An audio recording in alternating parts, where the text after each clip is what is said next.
En tu Camino presenta Cimentando Nuestra Fe con el Padre José de Jesús Aguilar Valdés, la voz amable de la radio.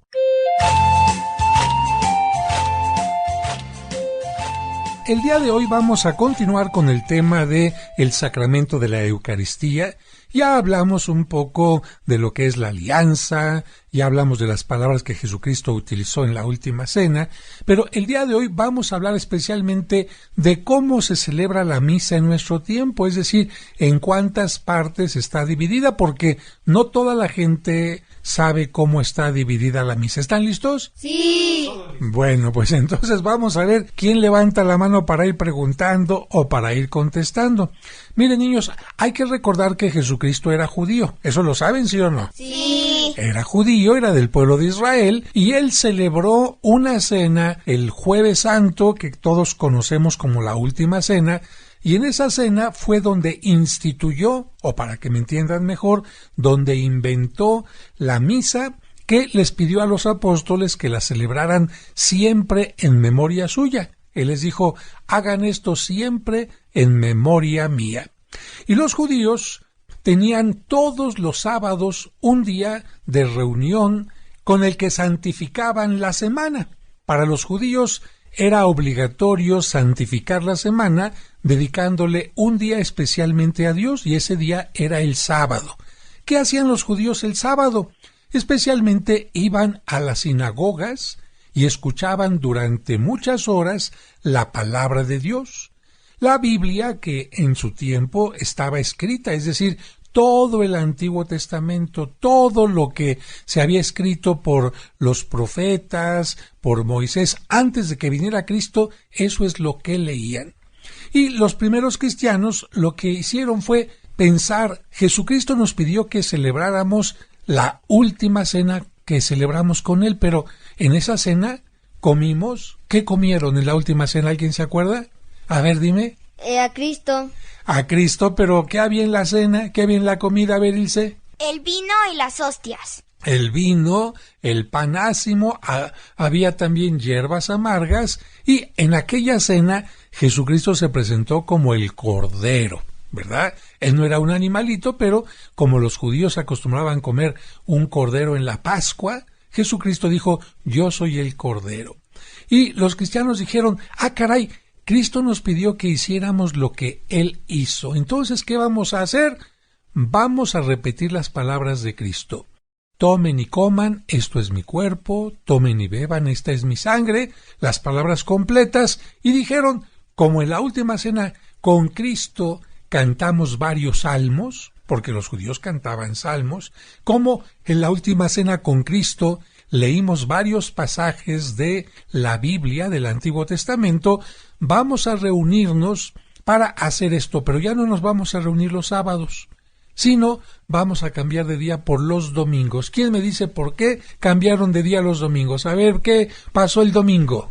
Ese fue en el día que Jesús resucitó. Perfectamente bien, Ángel. Jesucristo resucitó el domingo, y por eso los apóstoles dijeron, ya no nos vamos a reunir como todos los demás judíos los sábados, sino vamos a reunirnos los domingos para celebrar lo que Cristo nos pidió. Entonces, hasta ahorita que llevamos, ¿qué hacían los primeros cristianos? ¿Cantaban qué? Los salmos. ¿Los qué? Los salmos. ¿Qué leían? La Biblia. La Biblia, muy bien. ¿Y qué repetían? Las palabras de Dios. Las palabras que Jesucristo había hecho. Así es como empezó a celebrarse la misa. Así, de forma sencilla. Repetían las palabras de Cristo sobre el pan y sobre el vino, cantaban salmos, leían algunas lecturas, pero poco a poco dijeron, tenemos nosotros que ir embelleciendo este momento. Y vean ¿ustedes van a misa los domingos? Sí. A ver, de lo que les estoy platicando a lo que hacemos ahora, hay algunas cosas que han cambiado, ¿no? Y, bueno, la primera cosa, ¿dónde creen que se reunían los cristianos en los primeros años? A ver, David, ¿tú en dónde crees que se reunían los cristianos? Pues yo pienso que los cristianos de los primeros años se reunían en algunas grutas, no se podían reunir en sinagogas porque esas eran para los judíos, y no se podrían reunir en lugares públicos porque precisamente los judíos los perseguían. Bueno, el lugar donde se reunían eran las casas de ellos. Iban cambiando de casa en casa y ahí iban celebrando la misa, porque eran poquitos. Así que los primeros lugares donde se reunieron eran casas comunes y corrientes. Hoy decían, hoy presto yo mi casa, el próximo domingo yo presto mi casa, y así se reunían, como dice David, en secreto para que nadie los pudiera ver. Pero si al ratito fue necesario construir una iglesia, pues lo hicieron porque ya eran muchos. Cuando pasaron más o menos unos 400 años y ya no había nadie que persiguiera a los cristianos, que los matara, dijeron, vamos a construir una casa grandota donde quepamos todos. Y así es como surgieron las iglesias que tenemos.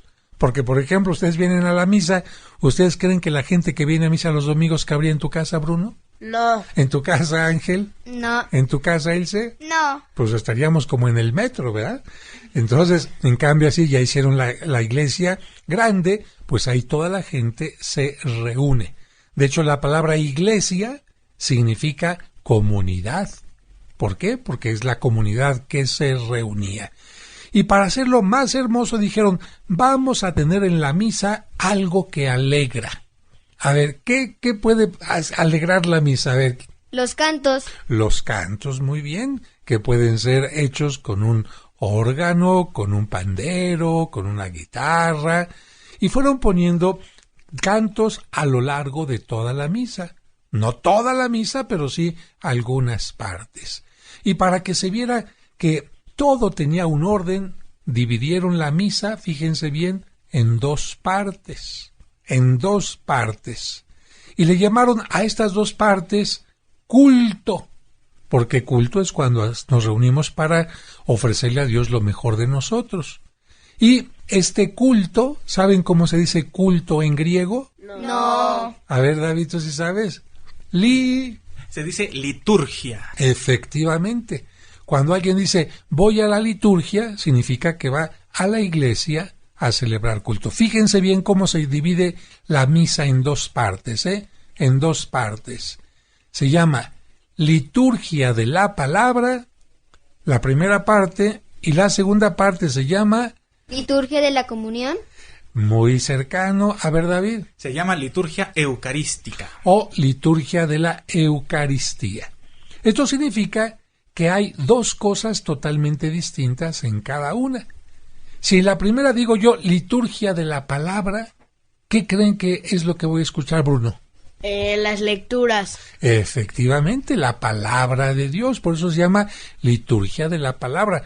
No se centra en la palabra del Padrecito, no se centra en lo que nos quiera decir Bruno o Ilse o la señora Chuchita, no. Se llama liturgia de la palabra porque vamos a leer ahí la palabra de Dios, vamos a reflexionar en ella, vamos a profundizar, vamos a conocerla, y esta primera parte llamada liturgia de la palabra va a tener otros elementos más. En cambio, la segunda parte, que se llama liturgia de la Eucaristía, se va a centrar en la preparación del pan y del vino para que se conviertan en el cuerpo y la sangre de Cristo. Ahora, vamos por partes. Liturgia de la palabra. ¿Con qué empieza la misa? ¿Quién me dice de los tres? ¿Con qué empieza la misa? Ustedes van a misa, Ilse, ¿y con qué empieza? ¿Con saludar a Dios? ¿Con saludar a Dios? No, a ver, Ángel. ¿Con el beso que le da el Padre al altar? No, porque ¿cómo va a llegar el Padre al altar si no ha caminado? ¿Y qué hace mientras tanto la gente? A ver, Bruno. A ver, ¿qué pasa? Pues entona un canto de entrada. Un canto de entrada, y esto significa que el sacerdote entra en procesión con los acólitos, como ustedes lo hacen. ¿Cómo se celebra la misa? Y dijimos que la primera parte de la misa se llama liturgia de la palabra. ¿Hasta ahí vamos bien? Sí. Bien, entonces, recordando lo que ustedes hacen en la misa como acólitos, ¿cómo comienza la misa? ¿Qué hacen ustedes en la misa al principio? Primero vamos caminando con el Padre hacia el altar. Eso, muy bien. La misa generalmente tiene que comenzar con una procesión. La procesión puede ser solemne, cuando el sacerdote sale hasta el atrio y entra por el pasillo central, o puede salir de la sacristía con todos los acólitos y los lectores en procesión. ¿verdad? ¿Entra cada quien como se le ocurre o entramos ordenados? Entramos ordenados. Efectivamente, y cuando es una misa solemne, hasta delante de la procesión, ¿qué va? ¿Qué llevan cargando hasta delante? La cruz. La cruz, muy bien. A los lados de la cruz, ¿qué tiene que ir, Bruno? Los ciriales. Los ciriales que llevan arriba, ¿qué? Velas. 2 velas, efectivamente, y esto significa que Cristo es nuestro guía, que Él nos va iluminando, que Él va delante de nosotros para llevarnos a la vida de la mejor manera y con su luz.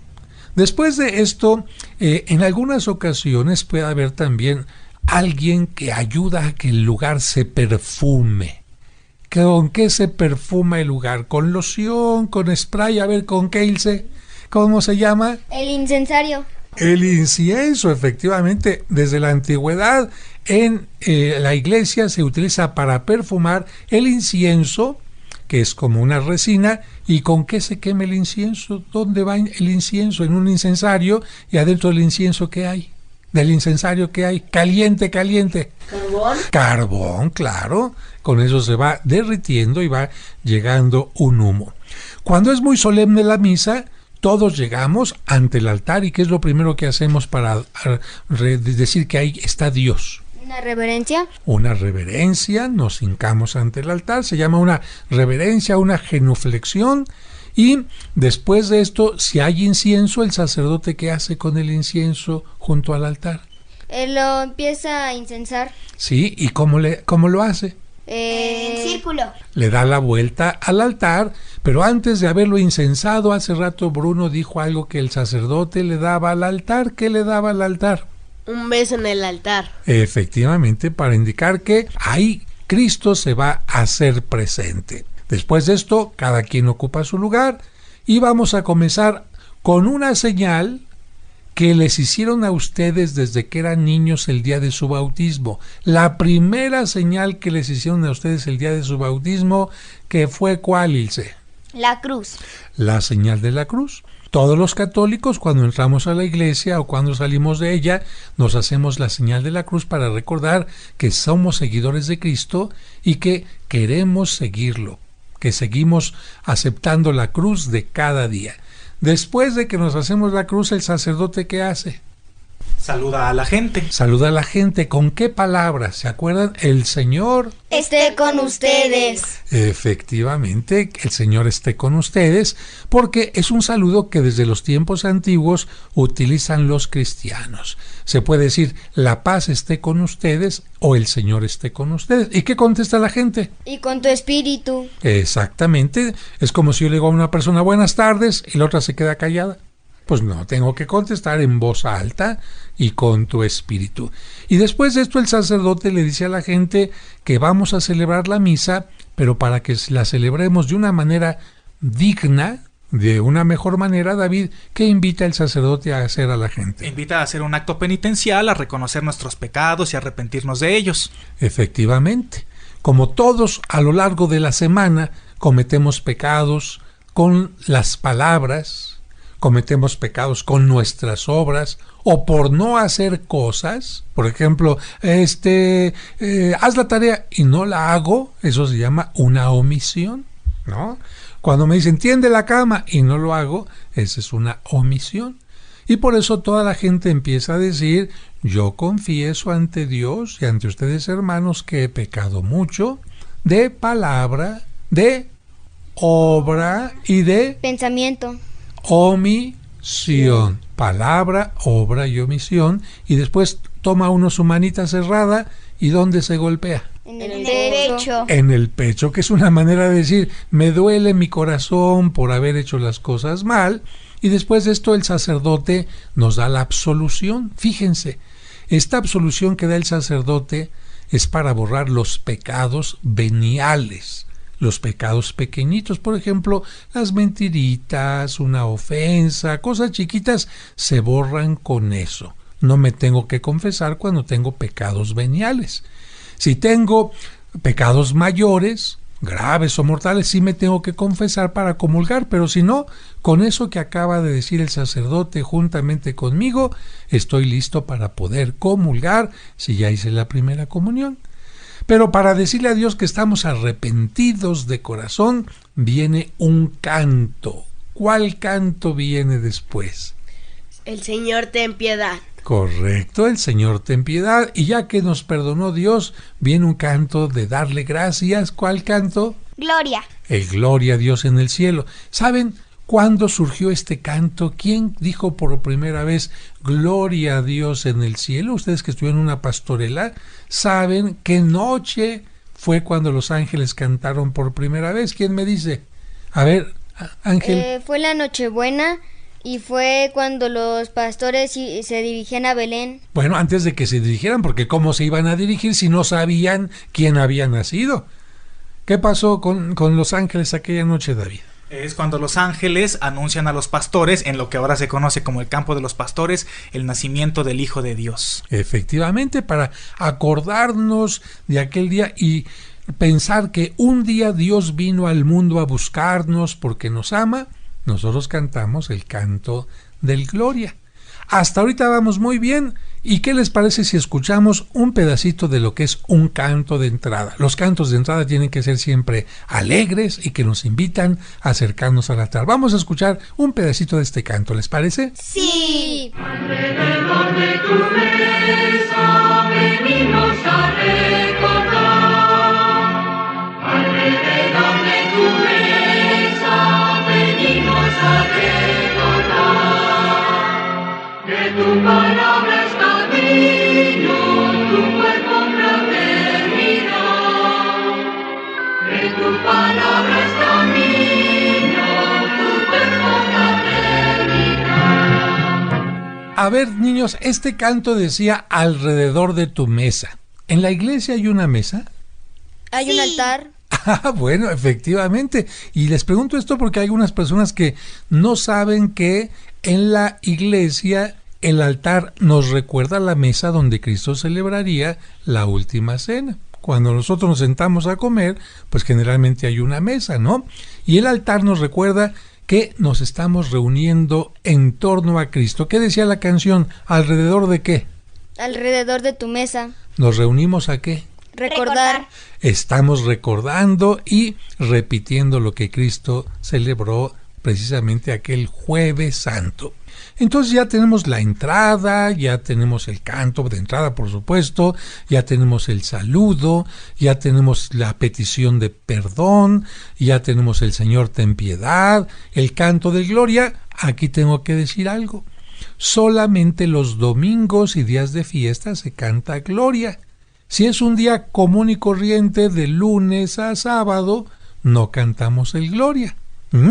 Y después de gloria viene una oración que ustedes, como son acólitos, saben cómo se llama. La oración Colecta. ¿Qué significa oración colecta? Que el sacerdote toma las intenciones de toda la gente, lo que cada gente quiere pedir en la misa, y en nombre de todos hace esa oración. Y para que se vea que el sacerdote le está hablando a Dios, saca su teléfono. No. Se conecta con un cable. ¿Cómo sé que el sacerdote está hablando con Dios? ¿Cómo tiene sus manos? Las tiene estiradas. ¿Estiradas? ¿Cómo estiradas? A ver. Sí, las tiene así. A ver, como la gente no te ve en el radio, a ver, Ilse, explícanos un poquito. Las tiene extendidas. Extendidas, con las palmas abiertas o cerradas. Abiertas. ¿Hacia arriba o hacia abajo? Hacia arriba. Eso, siempre que vean que el sacerdote tiene las manos extendidas, con las palmas arriba, significa que está hablándole a Dios. Y siempre que el sacerdote tiene las manos así, la gente tiene que estar de pie.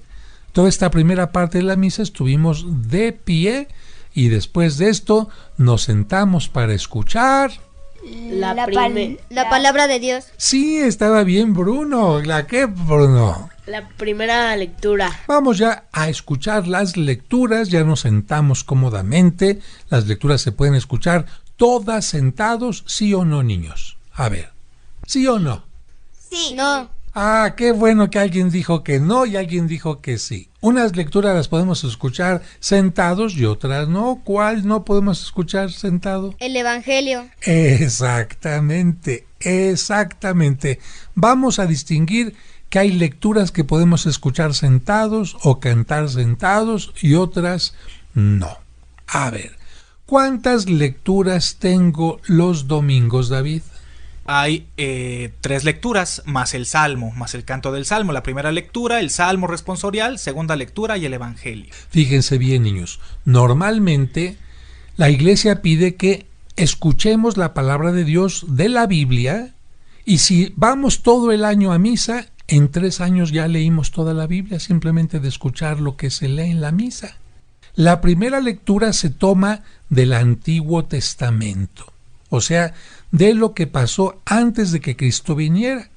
Después, para darle gracias a Dios por esa primera lectura, ¿qué hacemos? Estamos en el Salmo. Cantamos el Salmo. Le damos gracias a Dios con uno de los 150 salmos. ¿Cuántos salmos son? 150. Efectivamente. Y después, si hay un domingo, ¿verdad? Si es domingo, la segunda lectura va a ser de las cartas de los apóstoles, ya de los libros que se escribieron después de que Cristo vino al mundo. ¿Queda claro? Sí. Sin embargo, hay una excepción. Cuando es el tiempo de Pascua, cuando es el tiempo de la resurrección de Jesucristo, las 2 lecturas van a ser del Nuevo Testamento. Esa es la gran diferencia. Solamente en tiempo de Pascua, las 2 lecturas son del Nuevo Testamento, y el Salmo sigue siendo de los 150 salmos. El Salmo, si no hay nadie que pueda cantarlo, se tiene que cantar de preferencia, pero si no lo puede cantar alguien, ¿qué se hace con el Salmo? A ver. Se lee. Se lee, pero se recita así en una forma solemne, ¿verdad? Y después, para indicar, viene la lectura más importante, tiene que haber un canto que aparece. David, ¿qué canto es? Es el canto previo al evangelio, que es el aleluya. Muy bien.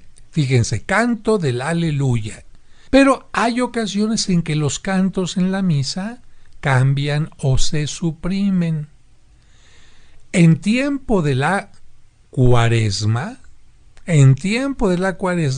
se suprime el canto del aleluya. ¿Y qué se dice en lugar de el canto del aleluya? ¿Se acuerda alguno de ustedes o David los enseña? A ver, se dice honor y gloria a ti, Señor Jesús. Entonces, en lugar de aleluya, se dice honor y gloria a ti, Señor Jesús. ¿Y qué le pasa al canto de gloria en la Cuaresma? Como que se desaparece. Como que se desaparece. Efectivamente, no se canta el canto del gloria. Muy bien, el canto del aleluya es un canto alegre. No puede ser aleluya. No tiene que ser un canto muy alegre, tanto que hace que la gente se ponga de pie. ¿Y qué significa que me pongo de pie para escuchar la lectura? Oiga, padre, si estaba tan a gusto escuchando la palabra sentado, ¿por qué me tengo que poner de pie? Primeramente de respeto, y de pie también puedo poner mayor atención a esa lectura. Esa respuesta no está tan buena, porque entonces la primera y la segunda lectura no la respeto. Y entonces si estoy sentado no escucho la palabra de Dios. No, ¿saben por qué se pone uno de pie? Como para decirle a Cristo, estoy listo para poner en práctica lo que voy a escuchar ahorita. Por eso la gente se pone de pie. Estoy listo para ponerme de pie, para poner en práctica lo que estoy escuchando. Pero antes de escuchar el evangelio, el sacerdote nos tiene que decir de cuál de los 4 evangelios es. ¿Cómo lo dice el sacerdote? A ver. Dice del Evangelio según San, y ya dice la persona. Perfectamente bien. Y después de que hace eso, la gente hace algo sobre su cara, sobre su boca, sobre su estómago. ¿Qué es? A ver. La señal de la cruz. Efectivamente. Cuando el sacerdote dice eso, la gente dice, para que mi mente escuche con atención el Evangelio, me hago una cruz en la frente. Para que mi boca pueda hablar el Evangelio que voy a escuchar, me hago una señal en la boca. Y para que mi corazón también lo reciba bien, me hago una señal en el pecho. Hay algunas personas que solamente se hacen una cruz grandota y ya con eso lo escuchamos y ponemos atención. Después de el Evangelio, ¿qué hace el sacerdote? Toda la gente se sienta y el sacerdote generalmente explica para que la gente entienda, y a eso le llamamos homilía. En algunos lugares le llaman también el sermón, ¿verdad? Porque es una enseñanza. El sermón, la homilía. En otros lugares le dicen el fervorín. También le llaman así. Lo correcto es la homilía. Después de esto, toda la gente se va a parar los domingos. ¿Y qué va a venir después de la homilía? Chacachachán. A ver, Ángel. Las peticiones. Las peticiones que se llaman ¿cómo, David? Es la plegaria universal, pero el domingo también nos estaría faltando hacer el credo. Efectivamente. Así que vamos complementándonos. Nos dice Ángel las oraciones, pero antes de las oraciones tenemos que renovar la fe en aquello que nos acaba de enseñar el sacerdote, y por eso viene el credo. ¿El credo puede ser más largo o más chiquito alguna vez? Sí. ¿Cuándo es más chiquito? Es en tiempo ordinario y es más largo cuando estamos en... No, al revés. Tiempos de fiesta, tiempo ordinario más largote, y cuando estamos en la Cuaresma es un credo más chiquito. Y ahora sí viene la oración universal, llamada así porque vamos a pedir por la iglesia y por todas las necesidades. Oración de los fieles también se conoce. ¿Y está bien que las diga todas el sacerdote? No. ¿Qué es lo mejor? Que hayan más personas que las digan. ¿Solamente hombres? No. ¿Solamente mujeres? No. ¿Solamente niños? No. ¿Solamente viejitos? No. Un poquito de todo, porque la iglesia está formada por todos. Y después de esto, ¿qué creen? ¿Qué? ¿Ya se terminó qué? La primera parte de la misa. Efectivamente, ahora sí les ganó David. Con eso se terminó la primera parte de la misa, con eso se terminó la liturgia de la palabra. Efectivamente. Y en ese momento vamos a comenzar la liturgia de la Eucaristía. Y de preferencia, así como entramos en procesión para la primera parte, tiene que haber una procesión para esta segunda parte, pero ahí en esa procesión ya el sacerdote no entra en procesión. ¿Quién entra en procesión? ¿A quién han visto ustedes los domingos que entran desde atrás? Las ofrendas. ¿Y las ofrendas entran con sus patitas caminando solitas? No entran las personas con las ofrendas en las manos. ¿Y cuáles son las ofrendas? Alguien va a decir, son la guelaguetza y traen ahí las piñas y traen... ¿Cuáles son las ofrendas? A ver, Ilse. Las ofrendas son cuando traen el vino, el pan. Perfectamente bien. Vienen las vinajeras, una de ellas tiene el vino, tiene que ser un vino con poco alcohol, es un vino con poca gradación. Otra vinajera tiene un poco de agua y, como dice Ilse, también traen el pan, pero yo no veo que venga un bolillo, que venga una concha, que venga una chilindrina. ¿Cómo tenía que ser el pan en la cena pascual? Un pan sin levadura. Y a ese pan sin levadura le llamamos un pan ácimo. Efectivamente, por lo tanto, las hostias, aunque son pequeñitas, son un pan ácimo, es decir, un pan sin levadura. ¿Y por qué se hicieron pequeñitas? Pues para que no se tenga que estar partiendo un pan grandote y ya tengamos los pedacitos de pan para cada persona. Y junto con estas ofrendas se hacen otras. Por ejemplo, es el momento en que algunas personas hacen la colecta para la ayuda de las necesidades de la parroquia. Por eso en algunos lugares, algunos niños, algunos jóvenes toman una cesta y van pasando entre las bancas, no obligando a que la gente dé, sino aquella gente de buen corazón, pues puede poner la ayuda que quiera. Pero también en algunas parroquias como la nuestra, niños, en la procesión algunas personas llevan algo para la gente pobre. A ver, ¿qué entra juntamente con el pan y el vino, Ilse? Entra la comida que dan no sé, aguas embotelladas, lo que puedan dar. Es decir, lo que es la despensa, porque en muchos lugares esa comida que llevan, es decir, la latita de atún, del paquetito de sopa o lo que sea, sirve para ayudar a las gentes pobres de la parroquia, o como en nuestro caso, nosotros apoyamos a un albergue de niños de la calle que se están integrando nuevamente a la comunidad. Ya que llegaron las ofrendas al altar, el sacerdote recibe de los acólitos, como ustedes, las ofrendas y coloca un mantelito chiquito blanco que se llama corporal sobre el altar, y sobre él va a colocar las hostias, si están en un recipiente por supuesto, y también va a colocar el cáliz en donde se coloca el vino con el agua. Y ahí el sacerdote va a decir las palabras que Cristo dijo en la última cena. Algún día lo dijimos nosotros en hebreo. Baruch ata Adonai Eloheinu melech haolam yamutzit lechem min haaret amén. ¿Qué significa? Bendito sea Señor Dios del universo por este pan, fruto de la tierra y del trabajo del hombre, ¿verdad? Y también el sacerdote va a dar gracias por el vino, porque Jesucristo dio gracias por el pan y por el vino. Y después de que el sacerdote hizo esta oración, se acercan unos niños. ¿Y qué le llevan al sacerdote? A ver, Ilse. El cáliz. No, el cáliz ya está en el altar, ya dijimos. A ver. Las vinajeras. No, las vinajeras ya están, ya le puso el agua y el vino. El lavamanos, exactamente. ¿Y saben por qué el sacerdote en este momento se lava las manos? Porque en muchas iglesias, cuando el sacerdote recibe la comida para los pobres, pues ensucia las manos.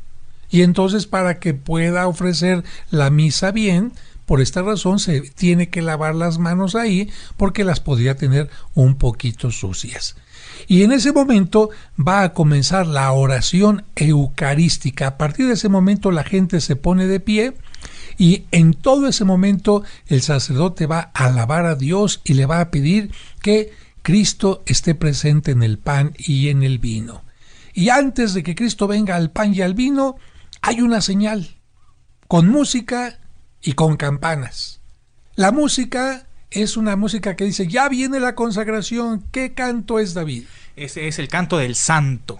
Efectivamente, el canto del santo significa estamos llegando a la parte más santa de la misa, y es el momento en que el sacerdote va a repetir las palabras de Cristo, y en ese momento el pan y el vino se van a convertir en su cuerpo y en su sangre. Y cuando el sacerdote dice las palabras, tomen y coman, ¿qué hacen los acólitos? Tocamos la campana. Para indicar que en ese momento Cristo está en el pan y en el vino. Y después continúa la oración en la que el sacerdote pide por toda la iglesia, por el Papa, por los difuntos, y termina la oración levantando el cáliz y el pan diciendo, por Cristo, con Él y en Él, a ti Dios Padre omnipotente, la unidad del Espíritu Santo, todo honor y toda gloria por los siglos de los siglos. ¿Y qué contesta la gente? Amén.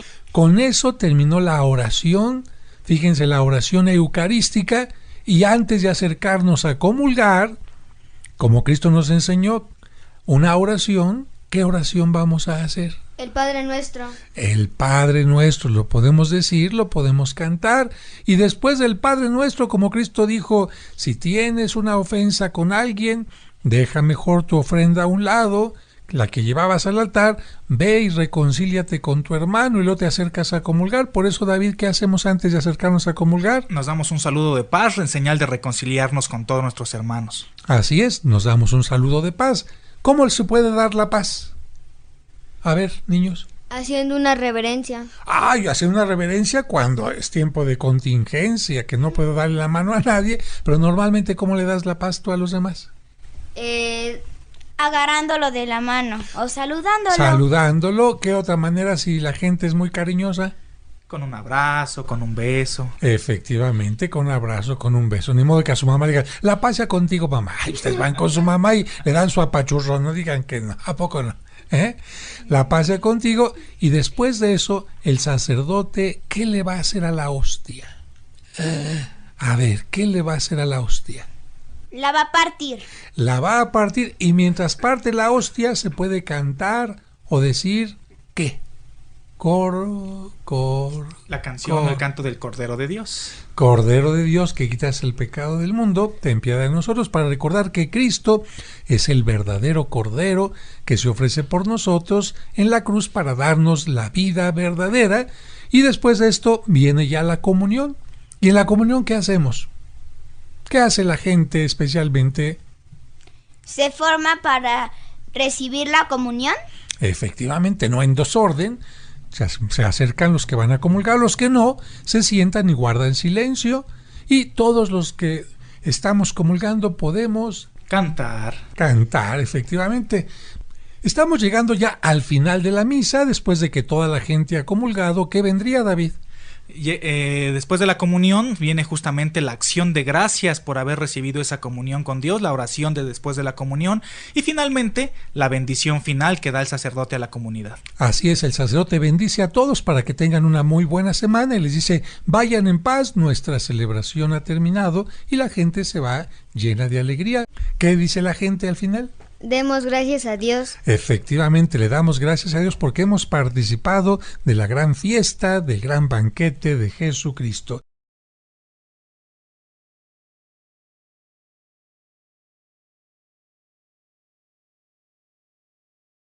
Y de esta manera, amigas, amigos, terminamos los 4 bloques dedicados al sacramento de la Eucaristía y espero que les hayan ayudado para aprender un poco más acerca de los sacramentos y renovar nuestra fe.